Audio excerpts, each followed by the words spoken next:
Pratap 7.5 foot के कुंभलगढ़ में जन्म लिए मेवाड़ी राजा, राजस्थान के शक्तिशाली राजपूत। वो जब पूरा अकबर भारत को जीत चुका था तब अकेले मेवाड़ में ये खड़े हुए अकबर के खिलाफ। अकबर को देखिए, अकबर कभी जीता नहीं, राणा कभी हारे नहीं। कौन थे महाराणा प्रताप? जब हल्दी घाटी का युद्ध हुआ था 80,000 की सेना थी अकबर की, 15,000 की सेना थी महाराणा प्रताप की। ध्यान दीजिएगा, वो 80,000, ये 15,000। राणा बोलते थे एक आदमी 5 को खत्म करेगा। ध्यान दीजिए, अकबर की सेना में दम था। कम ऑन, अकबर की सेना में दम था, राणा के सीने में दम था। राणा कभी हारे नहीं, अकबर कभी जीता नहीं। शुरू से शुरू करते हैं। 9 मई 1540 को इनका जन्म हुआ कुंभलगढ़ में। महाराणा उदय सिंह और माता जयवंती बाई। माता जयवंती बाई इनकी न केवल मां थी बल्कि इनकी पहली गुरु भी थी। बचपन से इनमें लीडरशिप क्वालिटी इतनी ज्यादा थी कि खेल खेल में ये बच्चों के लीडर बन जाते थे, उनकी टीम बना देते थे, उनके रोल, उनके गोल डिसाइड कर देते थे। और उसी समय अस्त्र शस्त्र, पूरी आर्मी की, मिलिट्री आर्मी की पूरी ट्रेनिंग ले ली इन्होंने। परिवार में कई लोग थे। सिसोदिया वंश में बप्पा रावल, राणा हमीर, राणा सांगा, राणा प्रताप, लेकिन महाराणा केवल राणा प्रताप को बोला गया। देखिए, महाराणा उदय सिंह की दूसरी पत्नियां भी थी। उनमें से एक थी महारानी धीरबाई, जो चाहती थी कि उनका पुत्र जगमाल राजा बन जाए मेवाड़ का, और बाकी पत्नियां चाहती थी कि उनके बच्चे राजा बन जाए। यह था परिवार में टूट फूट। अकबर बहुत तेज था, वो जानता था कि बड़ा आसान तरीका है, इन्हीं राजपूतों को आपस में लड़वा दो, कुछ को अपने साथ ले लो, बाकियों को खत्म करना आसान हो जाएगा। वही हुआ, राजपूतों में आपस में लड़ाई हो गई। जब जब घर टूटेगा तब तब पड़ोसी आके लूटेगा। यही हुआ, हर बार ऐसा होता आया है। ये पहली बार तो हुआ नहीं है। 326 बीसी के अंदर जब सिकंदर भारत आया था तो महाराजा आम्बी ने पोरस को धोखा देके उनसे संधि कर ली, पोरस हार गए।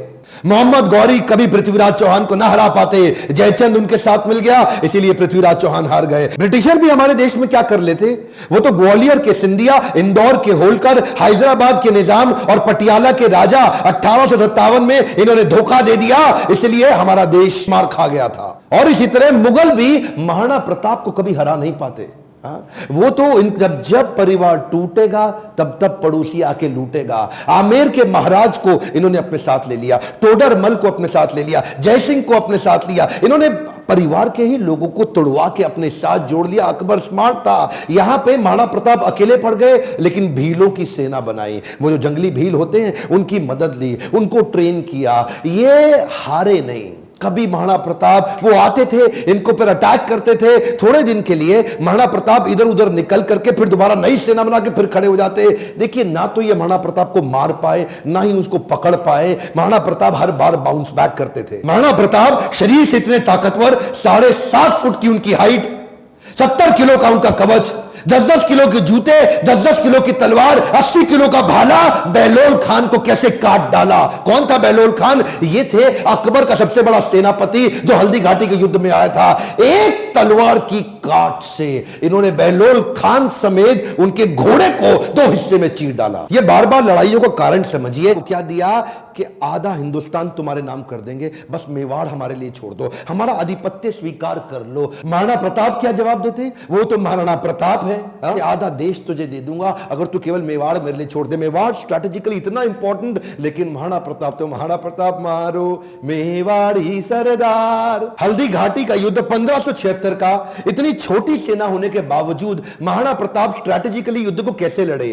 देखिए, अरावली की जो रेंज थी, पहाड़ियों की और घाटियों की, उसकी बहुत जानकारी थी इनको। कीका ये वहीं पैदा हुए, वहीं घूमे। छापामार युद्ध, द्विकंटक नीति, सैनिकों को बोले पहाड़ियों में ऊपर से और घाटियों के नीचे से पूरी तरह कवर करो, और अफगानी राजाओं को अपने साथ लिया। हाकिम खान जो उस समय अकबर के खिलाफ था, ये जैसे जैसे अकबर इनके खिलाफ लड़ते, ये भी अपने स्ट्रेटेजिक अलायंस को बिल्ड करके अफगानी राजा को अपने साथ लेके आए। बहुत छोटी सेना के बावजूद अकबर के छक्के छुड़ा दिए। अकबर सामने नहीं आता था इनके, अकबर को डर था।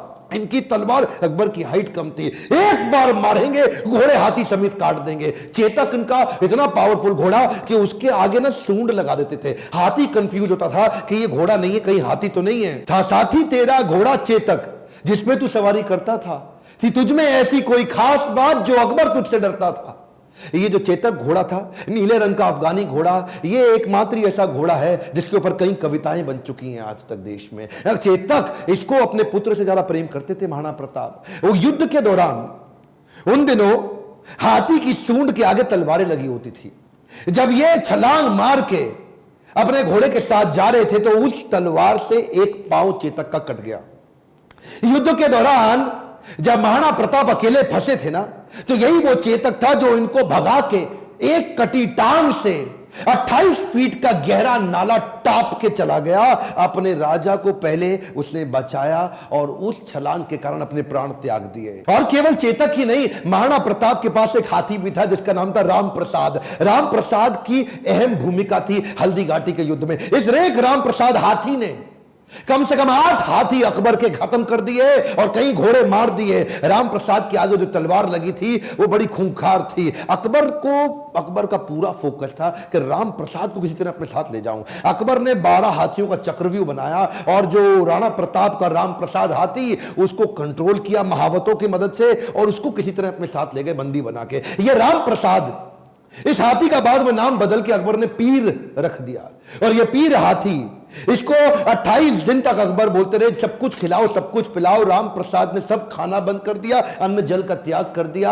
अपने राणा प्रताप से बिछड़ने के दुख में वो ना कुछ खाया ना कुछ पिया। 28 दिन के बाद वो राम प्रसाद हाथी जो कमजोरी के कारण इसने अपना शरीर त्याग दिया। क्या बोला अकबर? अकबर बोला, जिस महाराणा प्रताप के हाथी ने मेरे आगे सर नहीं झुकाया, मैं उस महाराणा प्रताप का सर कैसे झुकवा दूंगा। 1580 में अकबर ने फिर ट्राई किया। इस बार अपने अब्दुल रहीम खान खाना, जो उनका सबसे शक्तिशाली सूबेदार, उसको सूबेदार नियुक्त किया इस बार अजमेर में।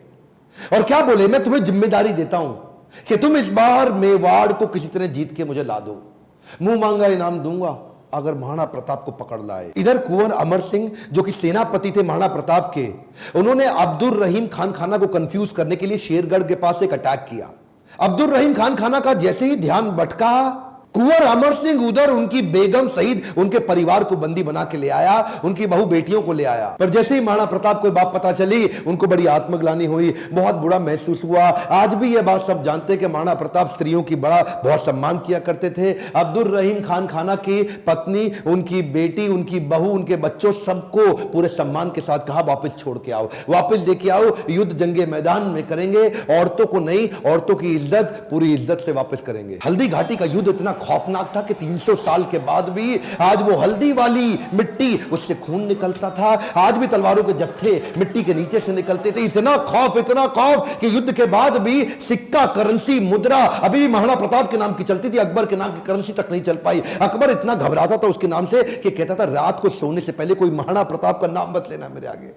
महाराणा प्रताप का नाम लो है तो रात को सपने में आकर के मेरे को डराएगा। महाराणा प्रताप का खौफ इतना ज्यादा, एक बार की बात थी, एक अफवाह उड़ गई कि महाराणा प्रताप जो है ना, वो अपनी हार स्वीकार कर रहे हैं और अकबर का आधिपत्य स्वीकार करने को वापस आ गए हैं। तो उन दिनों अकबर के राज्य के अंदर जो बीकानेर के राजा हुआ करते थे पृथ्वीराज राठौड़, इन्होंने राठौड़ को बुलाया, देखो पृथ्वीराज क्या खबर आई है, महाराणा प्रताप आने को तैयार है। अब उन्होंने हार स्वीकार कर लिया। पृथ्वीराज राठौड़ माने नहीं, उन्होंने चिट्ठी लिख दी।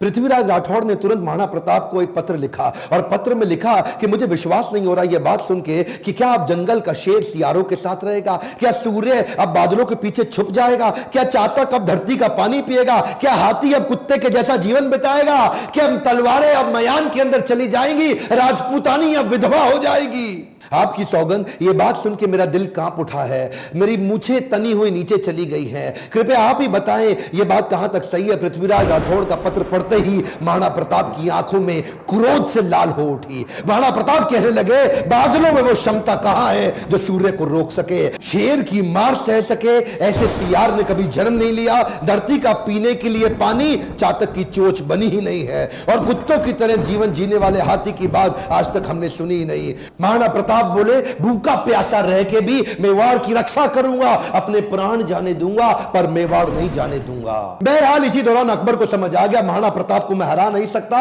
और धोखा दे के हराना यह अकबर की आदत नहीं थी। अकबर को इसीलिए महान राजा भी बताया गया है। आने वाले समय में अगर आप चाहेंगे तो मैं अकबर पे भी एक वीडियो बनाऊंगा। पर वापस चलते हैं, उसी समय अकबर का फिर ध्यान बट गया। अकबर अब ईस्टर्न साइड चला गया, सदर्न साइड चला गया, उसने मेवाड़ को छोड़ दिया और इधर महाराणा प्रताप ने पूरे मेवाड़ पे फिर से अपना कब्जा कर लिया। कुछ दिन, हफ्ते, महीने ठीक बीते। उन्हीं दौरान एक शिकार करते वक्त, उस समय किसी शेर का शिकार करते वक्त महाराणा प्रताप का किसी एक्सीडेंट में उनका देहांत हो गया, उनकी मृत्यु हो गई। यह बात जब अकबर को पता लगी, अकबर एक ऐसा राजा था, अपने शत्रु प्रताप की मृत्यु पे बहुत रोया और चिट्ठी लिख करके बोला कि महाराणा प्रताप एक बड़े शक्तिशाली, बड़े मेधावी और एक ऐसे राजा थे जिन्होंने अपने गौरव को कभी समाप्त नीचे झुकने नहीं दिया, और मुझे एक बात का दुख रहेगा, मैं जीवन भर महाराणा प्रताप को कभी हरा नहीं सका। ध्यान दीजिएगा, लेसन्स में लर्निंग बहुत सारी हो सकती है, पर महाराणा प्रताप को इतना संघर्ष इसीलिए करना पड़ा क्योंकि आपस में राजपूतों की कभी बनी नहीं।